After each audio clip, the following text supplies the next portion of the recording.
get more analysis now on this from Mahjoob Zweiri, a professor of contemporary Middle East politics at Qatar University. Mahjoob, first of all, thank you very much for your time. What are your thoughts on what's happening in Israel right now? Because as Reza pointed out there, Iran has said all along that it doesn't want all-out war. Is this the start of a full-blown war here? Well, I think looking at the situation in the last, I would say, 2 months, Israel's prime minister was challenging Iran in many fronts, and inside Tehran by assassination of Ismail Haniyeh, and on other fronts in Syria, and ending with the killing of Hassan Nasrallah. So these challenges basically to the establishment of Iran was real. And I think it was difficult for the establishment, including the supreme leader, the military institution, to keep silent, considering 3 facts. Number one, there is a base, and that base pressuring them. Number two, there is a pressure from their alliance in the region, including voices within Hezbollah, within Houthis, within, I think, other parties, that for how long you want to keep silent. And number three, that Netanyahu is targeting Iran regardless whatever Iran is doing. So basically, I think they received to the conclusion that Netanyahu's government is targeting them regardless of anything they are doing. So it's better for them strategically to defend themselves. I think they follow this time the deception strategy rather than the patient strategy.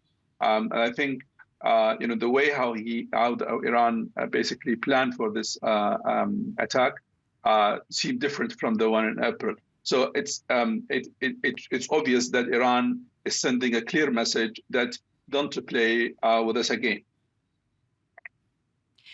Is this, Mahjoob, because most, if not all, is our understanding of those missiles were actually intercepted, or certainly those are the reports we're getting so far. Was this somewhat of a choreographed attack on Israel by Iran, knowing full well that most of these missiles, if not all, would actually not penetrate or cause too much damage? What would you say to that?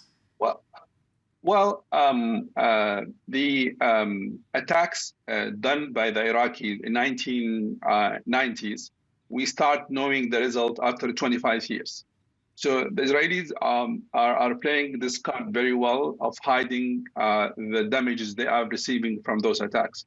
According to the reports so far, Iran basically used around 200 to 250 missiles.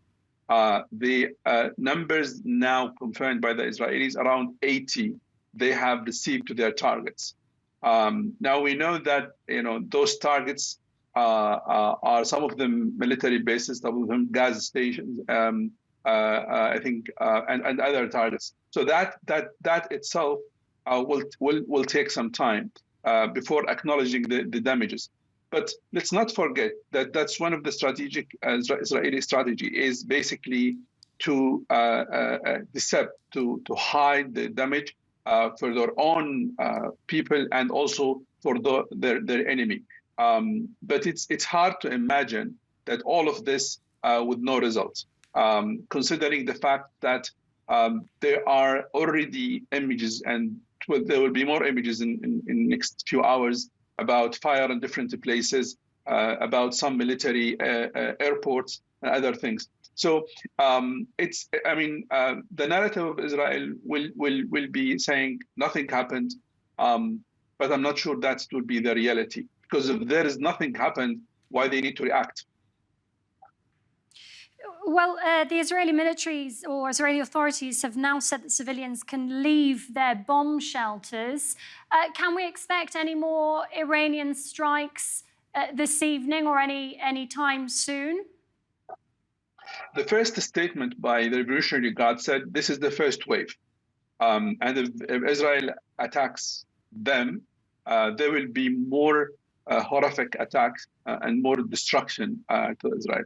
So there is already a preparation by the Iranians. I think I would expect that Iran will hold in for a while, evaluating what was happening, trying to collect information about the result of the first wave. But they already prepared the public and the region and the world that this is only the first wave of the attack. And Israel has said that this attack or these attacks will have consequences. What sort of consequences can we expect from Israel now? And how long does this tit for tat warfare go on between the two? Ryan, we can expect everything, Ryan, because basically Netanyahu in the last 20 years, he designed his own strategy on the fact that Iran is the center of the evil in the region.